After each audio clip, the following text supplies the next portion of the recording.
संग शस्त्रेण दृढ़ेन चित्वा।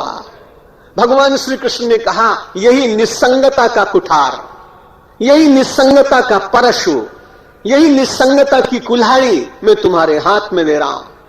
और यदि तुम निस्संग भाव से संसार में रहोगे तो तुम्हें कोई लिप्त नहीं कर सकेगा। और जब व्यक्ति लिप्त नहीं होता तो फिर उसे मन में कोई पीड़ा नहीं होती। रामकृष्ण देव इसी बात को बड़ी सरलता से कहते थे, क्योंकि वो तो जीवन के अनुभव की पाठशाला के सिद्ध महापुरुष थे। हमारी तरह से पुस्तकें पढ़कर प्रवचन करने वाले सन्यासियों में उनकी गणना नहीं थी। इसलिए रामकृष्ण परमहंस के पास जब कोई गया, उसने कहा बाबा संसार में कैसे रहें, यह संसार बड़ा तंग करता है। उन्होंने कहा अरे बंगाल का रहने वाला तुम आदमी, तुम्हें पता नहीं कि कैसे रहना चाहिए।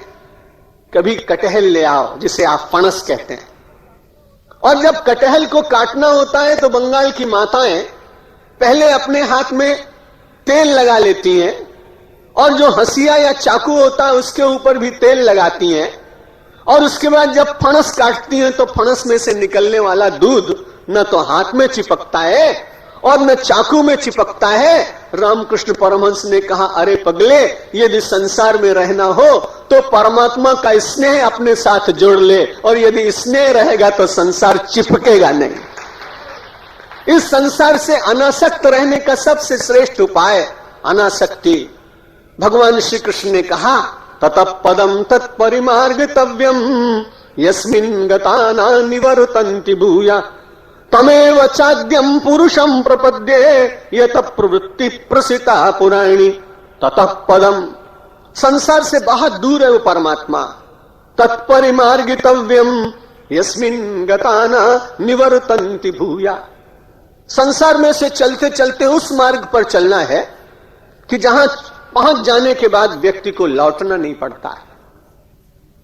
संसार में व्यक्ति कभी आपको ऐसा नहीं मिला होगा जिसने भोजन करते करते ये ने कहा हो कि मैं तृप्त हो गया।